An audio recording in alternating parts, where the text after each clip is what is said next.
الحمد لله رب العالمين والعاقبة للمتقين ولا عدوان إلا على الظالمين وأشهد أن لا إله إلا الله وحده لا شريك له ولي الصالحين وأشهد أن محمدا عبده ورسوله وصفيه من خلقه وخليله سيد الأولين والآخرين اللهم صل عليه وعلى آله وصحبه ومن اتبعهم بإحسان إلى يوم الدين أما بعد. Chers frères et sœurs, nous voici enfin dans la dernière décade du mois de Ramadan. Les 10 derniers jours de Ramadan qui ont énormément de valeur auprès d'Allah subhanahu wa ta'ala, car dans ces 10 derniers jours se trouve la nuit du destin. Se trouve la nuit du destin dont Allah tabarak wa ta'ala a dit à son sujet Laylatul Qadri khayrun min alfi shahr. La nuit du destin vaut mieux que 1000 mois. Et comme le rapporte l'imam Malik rahimahullah, les communautés qui nous ont précédés vivaient plus longtemps que nous. Et Allah tabaraka wa ta'ala, pour nous compenser cela, il nous a accordé cette nuit qui vaut mieux que 1000 mois, qui vaut plus que 83 ans d'adoration. Cette nuit est cachée dans les nuits impaires de la dernière décade. À nous de faire des efforts afin de pouvoir gagner sa récompense. Et ceux et celles parmi nous qui vont rester insouciants, qui ne vont pas lui accorder d'importance, qu'il se rappelle du hadith rapporté par Ibn Khuzayma où le prophète sallallahu alayhi wa sallam, dans le hadith d'Abi Huraira, il est monté sur le mimbar et il a dit Amin, Amin, Amin. Et dans une partie du hadith, le prophète sallallahu alayhi wa sallam a dit, certes, Jibril est venu me voir et a dit, celui qui atteint le ramadan et il ne lui est pas pardonné et rentre dans le feu, qu'Allah l'éloigne, c'est-à-dire qu'il soit anéanti. Dis Amin. Jibril a dit au prophète sallallahu alayhi wa sallam, dis Amin.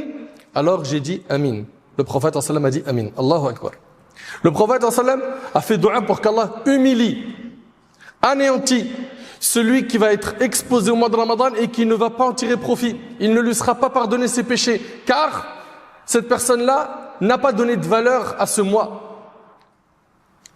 Est-ce que l'un d'entre nous aimerait être touché par la dua du prophète alayhi salatu wassalam? Est-ce que tu aimerais qu'Allah t'humilie le jour du jugement? Si jusqu'à aujourd'hui, ton démarrage pendant ce mois n'était pas au point, sache que les jours les plus importants de ce mois sont entre nos mains.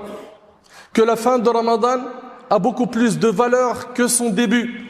Et c'est pour cela, mes frères et sœurs, il faut impérativement valoriser les heures dans lesquelles nous nous trouvons.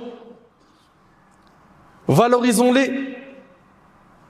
Faisons un maximum d'efforts. Je sais que certains parmi vous sont fatigués à cause du manque de sommeil, à cause de la fatigue physique. Mais rappelez-vous une chose, c'est que toute cette fatigue partira après Ramadan et il restera bi'idhnillah les récompenses. Qu'Allah tabaraka wa ta'ala accepte nos efforts. Le mois de Ramadan touche à sa fin et nous sommes entrés dans ces 10 dernières nuits qui sont les meilleures nuits de l'année, car elles contiennent la nuit du destin qui est meilleure que 1000 mois. Le prophète alayhi salatu wassalam, notre modèle, accordé à ces 10 derniers jours une attention particulière. Il redoublait d'efforts dans l'adoration. Alayhi salatu wassalam. D'après Aïcha radiyallahu anha, elle a dit, le messager d'Allah sallallahu alayhi wa sallam redoublait d'efforts durant les 10 dernières nuits de Ramadan, comme il ne le faisait à aucun autre moment rapporté par Muslim.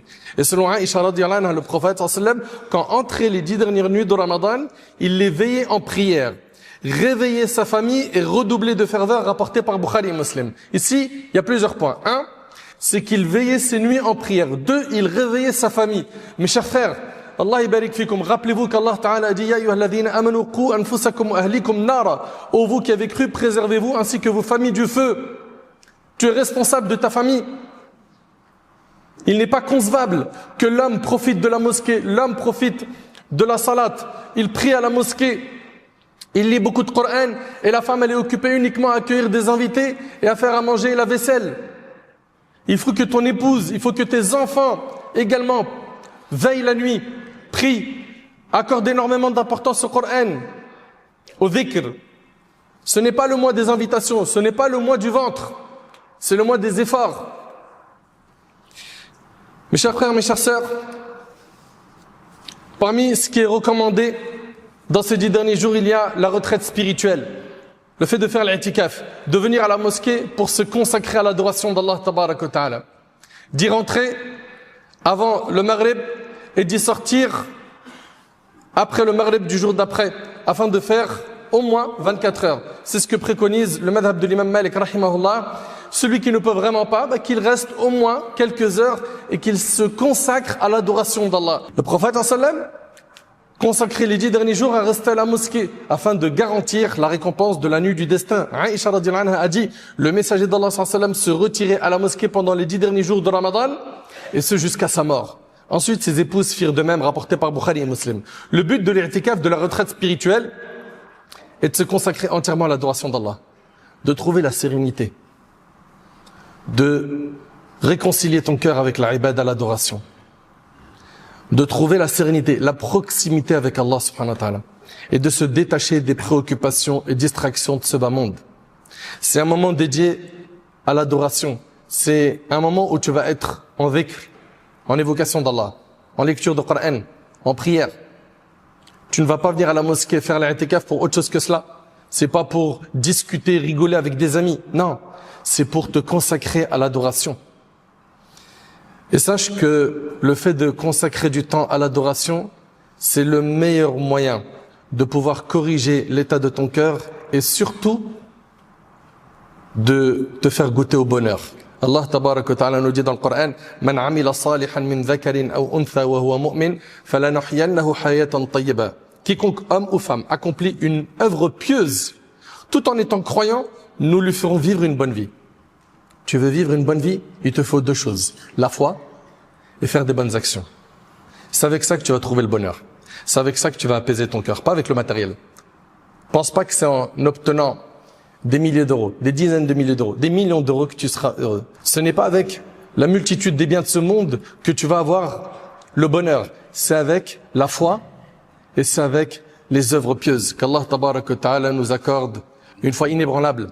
Serviteur d'Allah, le prophète alayhi salatu wassalam, pratiquait l'i'tikaf durant les 10 dernières nuits de Ramadan. Le prophète sallam pratiquait l'i'tikaf durant les 10 dernières nuits de Ramadan, à la recherche de Laylatul Qadr, la nuit du destin. Cette nuit bénie se trouve au cours des 10 dernières nuits. Mais elle n'est pas fixée à une date précise. Elle peut être la nuit du 27, elle peut être la nuit du 21, et elle peut être une autre date. Donc ne vous concentrez pas, barakallahu fikum, sur la nuit du 27 comme le font beaucoup de frères, beaucoup de sœurs. Ils viennent la nuit du 27 et la nuit du 29 qui est une nuit impaire, on n'a plus personne dans la mosquée. Non. Et là, il faut tout donner. Dans les 10 derniers jours, il va falloir tout donner. Et bi'idhnillah tabarak wa ta'ala, avec ces efforts, tu pourras bi'idhnillah tabarak wa ta'ala sortir de ce mois avec le diplôme de la piété. Aïcha radiyallahu ta'ala anha a dit, ô messager d'Allah, s'il m'arrivait de savoir quelle nuit est celle du destin, dis-moi ce que je devrais y dire. Il lui a dit, dis, Allahumma innaka afu, tuhibbul afwa, fa'fu anni. Oh Allah, tu es certes celui qui efface les péchés. Tu aimes absoudre les péchés, alors efface mes péchés. Et cette invocation-là, il est recommandé de la répéter pendant les nuits impaires. Répétez-la. Allahumma innaka afu, tuhibbul afwa, fa'fu anni. Et le hadith est rapporté par l'imam al-Tirmidhi. Ô croyants, exposez-vous au bienfait d'Allah durant ces 10 nuits bénies. Et redoublez d'efforts chaque nuit. Efforce-toi, ô croyants, d'accomplir de bonnes œuvres, car leur récompense sera multipliée comme si tu avais adoré Allah pendant plus de 1000 mois, soit plus de 83 années d'adoration. Chers frères, chères sœurs, dans votre jeûne, vous allez surveiller vos membres.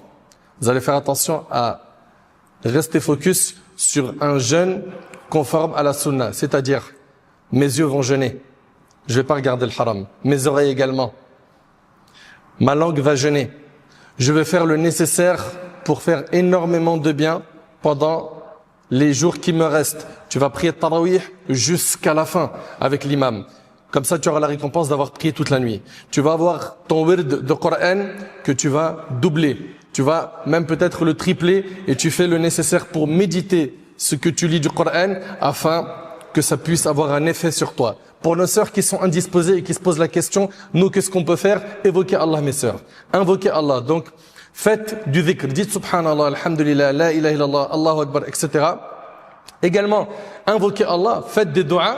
Et également, vous avez dans le madhab de l'imam Malik l'autorisation de lire le Coran. Lisez-le sur vos smartphones, sur des tablettes ou même un Coran français, arabe.